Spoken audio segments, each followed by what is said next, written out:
Pois é, pessoal, vamos falar sobre o Lula, que confessou num discurso ontem que lutou para liberar os sequestradores do Abílio Diniz e do Washington Oliveto e de várias outras pessoas aqui no Brasil.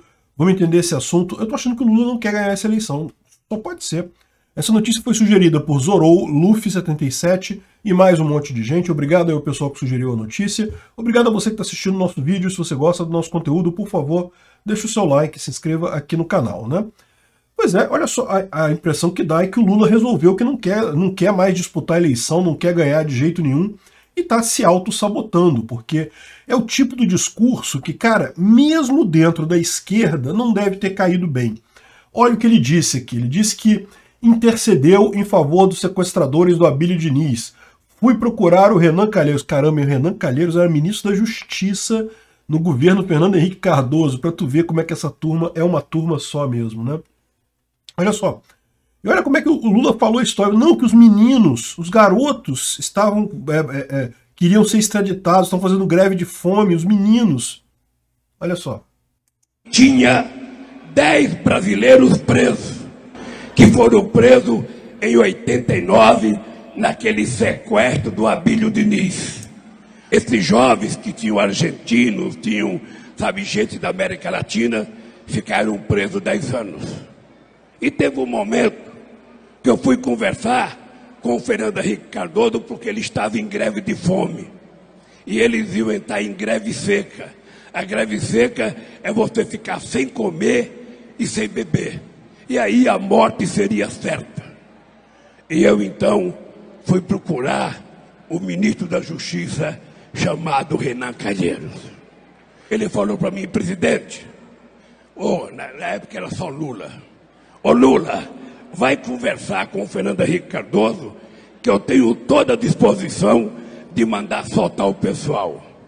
E falei para o Fernando Henrique Cardoso: Fernando, você tem a chance de passar para a história como democrata, ou você tem chance de passar para a história como um presidente que permitiu que 10 jovens que cometeram um erro, sabe, morram na cadeia.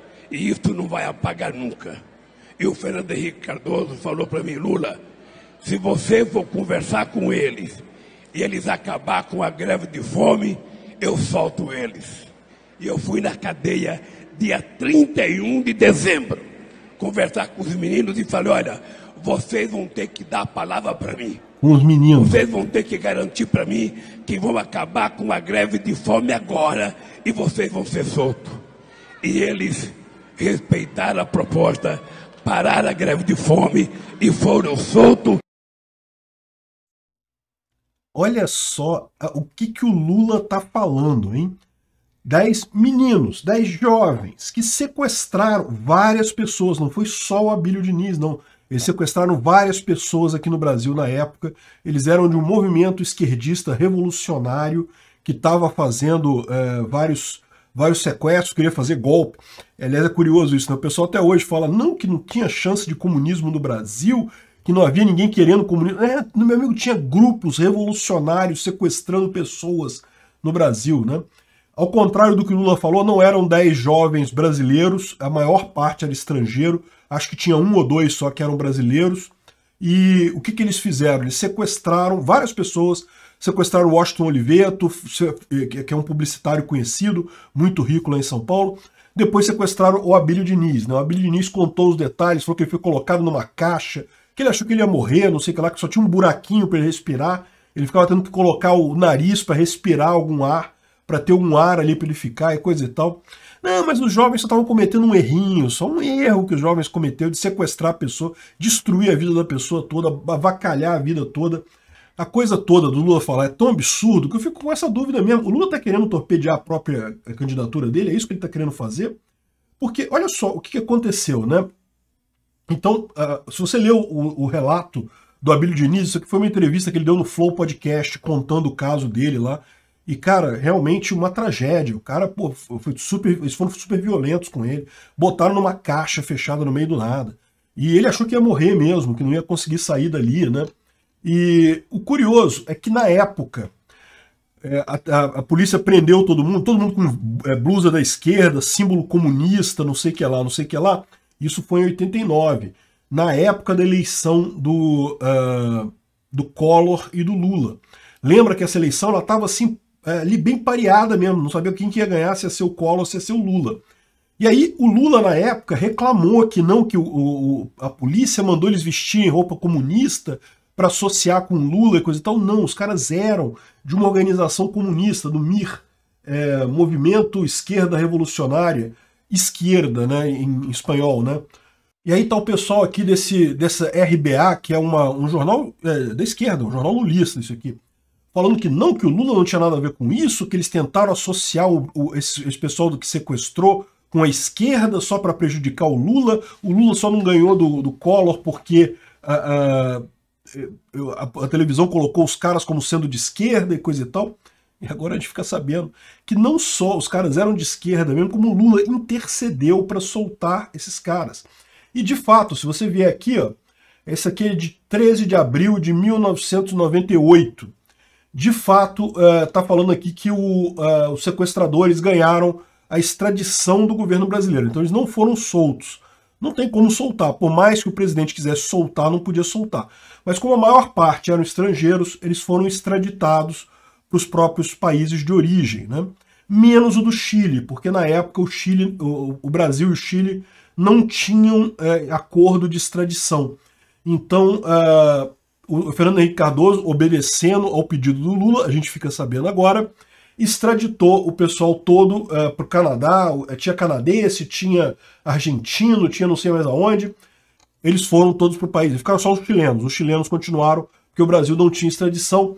E aí quando foi em 2003, aí já era o próprio Lula, no final do primeiro ano do mandato Lula, extraditaram inclusive os chilenos. O Lula deu um jeito de correr atrás de fazer o acordo de extradição para extraditar os caras. E tá aqui a entrevista do procurador-geral lá, Ministério Público de São Paulo, brigando contra isso, porque é um absurdo. Ele está falando aqui que é do Washington Oliveto, mas é porque eles sequestraram várias pessoas. O Abílio Diniz, Maria Honória, Marique Badilha, Rúbia, enfim, um monte de gente foi sequestrado por esse grupo de sequestradores, né? E o objetivo deles com esses sequestros era levantar dinheiro para movimentos revolucionários esquerdistas na América Latina. Olha só que coisa, né? E fica o pessoal na dúvida se há ameaça comunista aqui no Brasil ou não. E pior, fica claro agora que sim, o Lula estava envolvido. O Lula pediu para esse pessoal ser extraditado, porque lá no país de origem eles teriam mais benefícios e coisa e tal, a pena seria mais leve, esse tipo de coisa. E, de fato, ele pediu em 98, ele deve ter pedido em 97, tudo leva a crer, e em 98 o Fernando Henrique Cardoso procedeu isso e, de fato, obedeceu ao Lula. Aquele negócio, quem imaginaria, naquela época a gente achava que Lula e Fernando Henrique Cardoso eram opositores, um brigava com o outro, um chamava o outro de nazista, de comunista, não sei o que lá. Olha, quem diria que por baixo dos panos o Lula ia lá, pedia pro Fernando Henrique, pô, libera os meninos aí, libera os garotos aí que cometeram um erro. E, né, o Fernando Henrique foi lá e liberou, né? Agora, repara, foram várias pessoas sequestradas. Se a polícia não tivesse estourado, não tivesse pego eles com o Abílio Diniz, quantos mais eles iriam fazer sequestro aqui no Brasil, quiçá matar, quiçá crimes piores por aí, né? Então, é aquele negócio, cara, não tem como defender esses caras, não tem como defender isso. E o Lula, na maior alegria ali, falando, não, porque eu pedi para liberar, porque afinal os garotos cometeram um erro e não sei o que lá. Meu amigo, deixa o dia que os criminosos cometerem um erro com você para você ver se você fica satisfeito. Ah, não, é um garoto cometendo um erro e coisa e tal. Olha, das duas, uma. Ou o Lula realmente está totalmente fora da realidade, não está nem pensando coisa com coisa mais, não consegue nem falar, as coisas estão se atrapalhando, tudo está um Joe Biden brasileiro, ou ele está querendo sair fora da disputa, ele está querendo dinamitar a própria candidatura para não ter chance mesmo e aí botar outra pessoa no lugar dele. Sinceramente, eu não consigo ver outra alternativa, porque eu sei que esse tipo de discurso ele vai bater muito bem em pessoas que, por exemplo, são parentes de presidiários, né, de fato. Eu conheço muitos casos de pessoas que estão presas de forma ilegal, de forma ilegítima, que não cometeram crime e estão presos. Vocês não têm ideia, gente, da quantidade de erro que é cometido na justiça brasileira. É muito erro mesmo. Não é brincadeira, não. Esse negócio de achar, não, é prisioneiro, então que morra, que sei lá o quê. Não é assim, não. Tem muita gente inocente na cadeia no Brasil, infelizmente. Agora, esse tipo de discurso que ele fez, então, de que os garotos cometeram um erro, então tem que soltar e não sei o que lá, esse tipo de discurso pode bater bem para esse pessoal. Mas olha só, aqui no Brasil, a preocupação da maior parte das pessoas é exatamente o contrário. Não é liberar o pessoal que está preso, é garantir que vai prender o pessoal que comete crime, porque a maior parte dos brasileiros é vítima de crime. Não são pessoas que cometem crimes ou que tem alguém na família que cometeu crime ou que foi injustamente acusado por um crime. Então, no final das contas, esse tipo de discurso como propaganda política, cara, o Lula está querendo perder essa eleição. Acho que está claro isso, né? Obrigado por assistir o vídeo até o final. Além de curtir, compartilhar e se inscrever no canal, considere se tornar patrocinador com valores a partir de R$ 1,99. Clique no botão Seja Membro abaixo para saber as condições e vantagens de patrocinar o canal. Mais informações sobre o nosso projeto, visite nossos sites indicados na tela.